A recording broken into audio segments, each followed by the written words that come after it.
Assalamu alaykum, hörmətli televizor görgüçülər. Dünya Uyğur Qurultayı Tor televiziyasının günlük xəbərlər proqramımıza xoş gəldinizlər. Mən İftixar Abdurşid. Hörmətli görürmənlər. Tövəndə diqqətinizlər günlük xəbərlər proqramımızın təfsilatıda bolsun.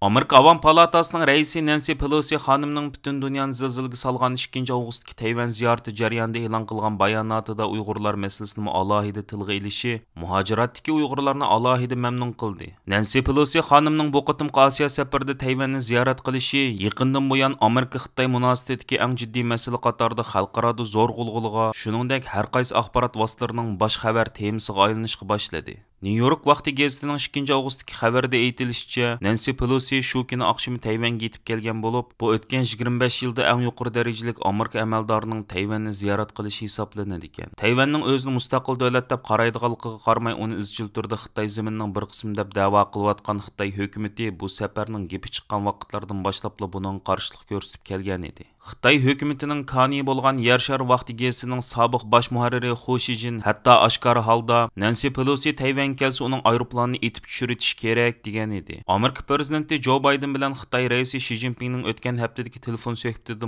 Xi Jinping bu masalani alohida ta'kidlab, biz Amerika hukumatini o't bilan o'ynashmaslikka da'vat qilamiz. Chunki o'tni kim o'ynasa, shuning qo'li kuyidi degan. Ammo Amerika hukumatı buningga keskin raddiya berib, Nancy Pelosining Tayvanni ziyorat qilish huquqi bor degan edi. Nancy Pelosi bu vaqtda muxbirlarning savollariga javob berib, Tayvanning mustaqil bo'lish bo'lmasligini shular o'zlari bekitdi. Ammo bizning Tayvanni qo'llaydiganligimizni namoyon qilishimiz zarur degan. Nancy Pelosining maxsus aeroplani 2 avgust kuni Tayvanga minishning oldida Xitoy taraf urush aeroplanlari va paraxodlarini Tayvan atrofiga avatib qattiq hayvi ko'rsatgan. Amerika dengiz armiyasi buningga javoban harbiy tayyorlik ko'rgan. Buning bilan ba'zilar Nancy Pelosining Tayvan ziyorati Amerika Xitoy o'rtasidagi harbiy to'qinishga pilti bo'lib qilishi mumkin degandek taxminlarni o'ttirib qo'ygan. Ammo Nancy Pelosining sog'-salomat Taybey aerodromiga qo'nishi bilan bu vaqtdagi ko'plagan taxminlar bitishit bo'lib, Xitoy hukumatining qilmishlarini bir qatimliq diplomatlik popoza degandek fikrlar o'ttirg'i chiqishga boshlagan. Nancy Pelosining aeroplani Tayvanga qo'ngandan keyin u Twitter betida uchur yo'llab, Amerikaning 23 million Tayvan xalqi bilan bo'lgan ittifoqdoshligi hozir har qanday vaqtnikidan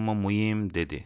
Uning Tayvanga tushgan vaqtiga ulgurib Washington Post gazetida e'lon qilingan bosh maqolasida u mush fikrlarni taxmin tafsil sharhlash bilan birga Xitoyning Tayvan va Hong Kongdagi demokratiyani dafsand qilayotganligini ayblagan. Shundaqla Xitoy hozir Xinjiangda Uyg'ur va boshqa musulmonlarga qarshi qirg'inchilik qilyotidi, shundaqla diniy e'tiqod sohasidagi yetakchilarni tutqun qilyotidi deb ko'rsatdi. Nancy Pelosi xonim bu vaqtda e'lon qilgan bayonotida yana mundaq degan. Xitoy Kompartiyasi Hong Kongdagi erkinlik va kishilik huquqni bostirdi. Bir davlatda ikki xil tuzum bo'lish deganlarini axlat sandiqiga tashlab etdi. Tibetda Tibet xalqining tili, madaniyati, e'tiqodi va kimligini yo'qotish harakatini uzun yil ilib bordi. Xinjiangda musulmon Uyg'urlar va boshqa oz sonli millatlarga irqiy qirg'inchilik ilib bormoqda. Nancy Pelosi xonim bayonotida yana yaqinqi yillardan buyon Xitoy hukumatining Tayvanga bo'lgan besmini kuchaytganligi, harbiy aeroplan va paraxodlarni ishga silib Tayvanga tahdid silib, uni yutib olish qasdlaganligini tilga olib o'tgan. Ondan Amerikaning Rossiyaning hujumiga uchragan Ukrainaning egilik huquqini qo'g'dag'iniga o'xshash Tayvanning egilik huquqi va demokratiyasini qo'g'daydiganligini bildirgan. Nancy Pelosi xonim buningdan 30 yil ilgari Xitoyga berib, Tiananmen maydonida Xitoyning qatlamiga uchragan o'quvchilarga ta'ziya bildirgan ham demokratiyani mangu yoqlaydiganligini ko'rsatgan edi. Nancy Pelosi xonim 2 avgust kuni Tayvanga tushgandan keyin Xitoy hukumatı buningga qattiq norozilik bildirgan. Xitoy Tashqi ishlar ministrligi bayonotnoma e'lon qilib, Amerikaning Xitoy bilan tuzgan Tayvan to'g'riliq kelishimiga xiloflik qilganligini, Xitoyning birligini parchalashga uringanligini ayblagan. Birleşken Devletler Teşkilatı Kişilik Hukuk Ali Kengishining raisi Michelle Bachelet'ning pensiyaga chiqish vaqti yaqinlab kelayotganda mazkur komitet 2021 yilning oxiri e'lon qilishni planlagan Uyg'urlar haqidagi dokladning izchil besib qo'yilishi yaqindan buyon zo'r diqqat qo'zg'amoqda. Diplomat gazetida 1 avgust kuni William Ney imzosida e'lon qilingan bu vaqtdagi obzor maqolasida aytilishicha, Xitoy hukumatining Sharq Turkistonga qirg'inchilik qilmishi haqida shuncha ko'p isbotlar, sud hukmi va shohidlarning guvohliklari o'ttirib qo'yilganligiga qaramasdan BDT yana bu dokladni e'lon qilishni kechiktirib kelmoqda ekan. Buning bilan BDTning qurilgan vaqtdagi xizmat nishonlari bir yoqqa qayrilib kelayotgan bo'lib, Xitoyning kuchli ta'sirida ish yurgizayotgan BDT amaliyot Xitoy hukumatining xalqaroda o'zini oqlashidagi eng chong dasmi bo'lib qolmoqda ekan. Obzorda aytilishicha, Xitoy hukumatining qattiq besimlarga duch kelgan BDT Uyg'urlar haqidagi allaqachon tayyorlanib bo'lgan dokladni e'lon qilmaslik masalasida bakmi tanqislikda qilayotgan bo'lib, buni e'lon qilsa Xitoy hukumati ranjib qoldi ekan. E'lon qilmasa xalqaroning bu vaqtdagi tanqidlarga javob bergili bo'lmaydi ekan. Shu sababdan Xitoy hukumati yuzi tushib ketmaslik uchun turli choralarni qo'llanib bu dokladning e'lon qilinishiga to'sqinlik qilib kelmoqda ekan. Ularning bu vaqtdagi eng zo'r tirishchanligi iyul oyida ko'rilgan bo'lib, mingga yaqin fuqaroviy jamiyat, jumladan Xinjiang G'altakchilar birlashmasi Michel Bacheletga ochiq maktub yo'llab, bundaq saxta dokladni e'lon qilishga biz qat'iy qarshi turamiz degan. Ammo fuqaroviy tashkilotlarning Xitoy Kompartiyasining bevosita rahbarligi bo'lmagan ahvolda hech qanday ish qila olmaydiganligidek reallikni eslatgan avtor buni Xitoy hukumati bir qo'lliq tashkillagan deb ko'rsatdi. Bu masala Xitoy Tashqi ishlar ministrligi o'tkazilgan muxbirlarning kutib olish yig'inida o'tirib qo'yilgan bo'lib, Xitoy hukumatining bayonotchisi Zhao Lijian muxbirlarning aşı doklad haqidagi savollariga duch kelgan. Ammo u gap yo'rg'iltib Michel Bachelet Xinjiangda har millat xalqining ittifoq va inoq yashayotganligini o'z ko'zi bilan ko'rdi. Ularning ahvolini tushundi. Shunga biz uning bundaq bir saxtalik to'lgan bir taraflama dokladni e'lon qilishga qarshi turishni umid qilamiz degan. Shundaqla navbatda Uyg'urlarning baxtiyor yashayotganligini, faqat bir qism dushman kuchlarning mushundan foydalanib Xitoy hukumatiga qarshi choplamoqchi bo'layotganligini qayta ta'kidlab turib olgan. Siyosiy kuzatuvchilar bo'lsa BDT kishilik huquq oliy komissari Michel Bachelet va BDT bosh sekretari Antonio Guterres har ikkilisining BDTning qurilish maqsadiga xilof holda adolatni yoqlashdan bosh tortib kelganligini, ularning BDTning obrazi qattiq dog' tushirganligini tilga olib, yangi navbatlik BDT rahbarlarining Beijingdagi foydani emas, aksicha BDTning qimmat qarashini gavdalantiradigan, uningga ishonadigan va uni qo'g'daydigan rahbarlar bo'lishni orzu qildiganligini bildirib kelmoqda.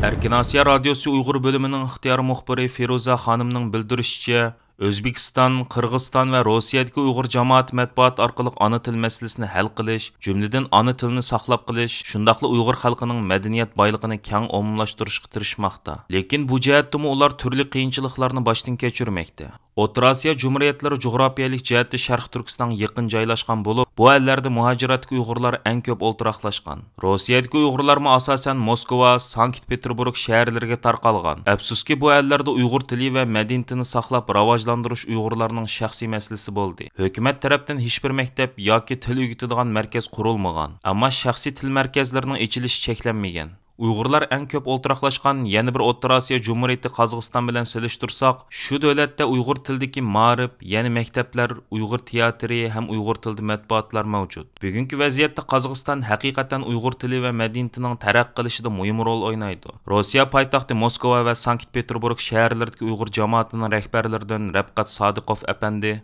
bu vaqt qilgan so'zida Rossiya Uyg'urlarining boshqa ellardagi Uyg'ur jamoatlari, bo'libmi Qozog'istondagi Uyg'ur qarindoshlari bilan aloqada bo'lganligini, ham shu ellardagi matbuotlardan Uyg'urlarga munosabatli yangiliklarni bilib turganligini ta'kidladi. O'rta Osiyodagi Uyg'urlar bir qadar ko'p va zich o'ltiraqlashgan yana bir mamlakat Qirg'izistondir.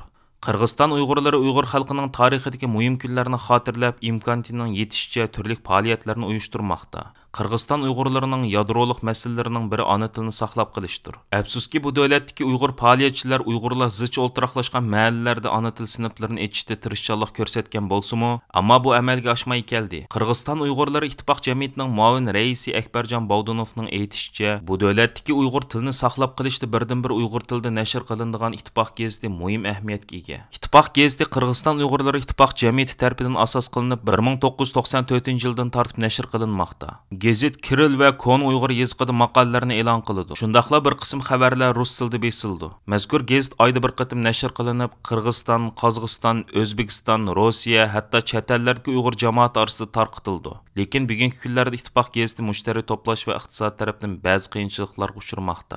Ma'lumki, O'zbekistonda ko'plagan Uyg'ur olimlari, madaniyat arboblari yetishib chiqqan. Lekin vaqtning o'tishi bilan vaziyat o'zgardi. Bugungi kunlarda Toshkent shahridagi Uyg'ur jamoati ona til masalasiga ahamiyat bermoqda. Bu jumhuriyatda Uyg'ur tili asosan bir qism cho'ng yoshlilar orasida saqlangan. Asosiy qism aholi Uyg'ur tilini unutib, o'zbek tili ishlatadigan ahvol shakllangan. Toshkentda yashaydigan professor Abdullajon Barayev bu davlatda Uyg'ur tilini saqlab qolish uchun elib berilgan tirishchiliklar to'g'risida to'xtalib, Uyg'ur tilida Taklamakan jurnalining nashr qilinganligini bildirdi. O'rta Osiyo va Rossiyadagi Uyg'ur jamoatlari o'zlarining tarixiy vataniga jug'rofiya jihatdan yaqin joylashgan bo'lsa-mu, lekin hozir ona makonini ziyorat qilishi cheklamaga uchragan. O'zlarining milliy kimligini, tili va urf-odatlarini saqlab qolish uchun ular bir-biri bilan qo'yiq munosabatda bo'lib hamkorlashib, ba'zi ommaviy so'rovlar orqali didorlashib turmoqda.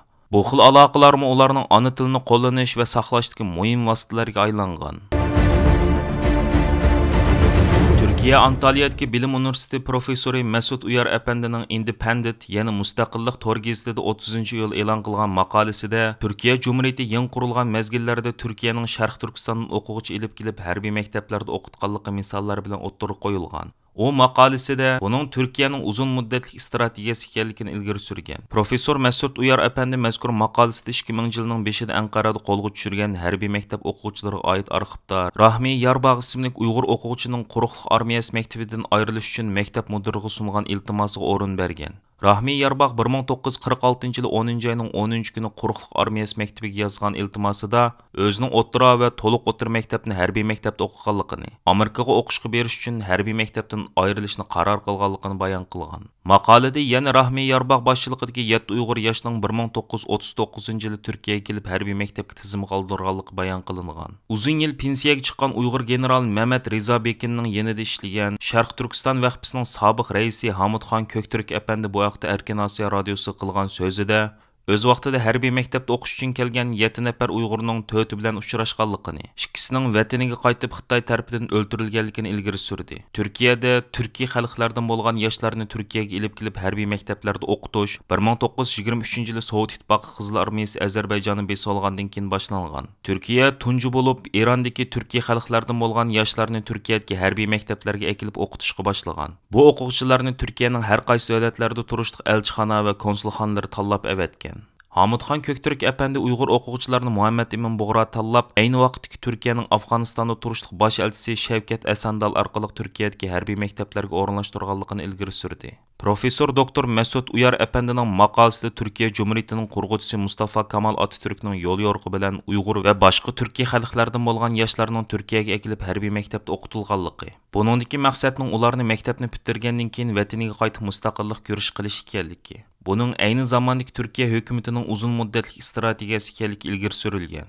1930 yillarda Turkiyaga kelib harbiy maktablarda o'qigan Uyg'urlardan Mehmet Reza Bekin Turkiya armiyasida xizmat qilib general bo'lgan edi. U Turk armiyasida vazifa o'tash jarayonida Bryusselga Shimol Atlantik ahd tashkiloti bosh shtabida vazifa o'tash bilan birlikda Koreya urushiga ishtirok qilgan. Pensiyaga chiqqandan keyin Turkiyadagi Sharq Turkiston vaqfisining raisi bo'lib vazifa o'tagan va ko'plagan Uyg'ur yoshlarining vatandan Turkiyaga kelib bilim olish uchun zo'r kuch sarf qilgan. Shundaqla uning riyosatchiligidagi Sharq Turkiston vaqfisi 1992 yili 11 oyda Turkiyada chaqirilgan tunji navbatlik xalqaro Sharq Turkiston milliy qurultiyiga sohibxonlik qilgan. Shundaqla general Mehmet Reza Bekin navbatdagi Dunyo Uyg'ur qurultiyining eng aktiv qo'llovchilarining biri edi. Dunyo Uyg'ur qurultiyining raisi Dolqin Aysa, muavin raislardan Doktor Erkin Akram, Farhad Yo'rinqosh, qurultayning oliy maslahatchisi Professor Doktor Olimjon Inoyat, qurultayning bayonotchisi Professor Doktor Erkin Ahmad, qurultay qonun komitetining mudiri Mehmet To'xti, qurultay nashriyat markazining mudiri Abdujalil Turan, qurultay sayya komitetining mudiri Doktor Ne'mat Qashqarli qatorliq ko'plagan g'olliq siyosiy faoliyatchilarimiz ayni chog'da Uyg'ur general marhum Mehmet Reza Bekinning bevosita yordami va g'amxo'rligiga erishgan shaxslardan iborat.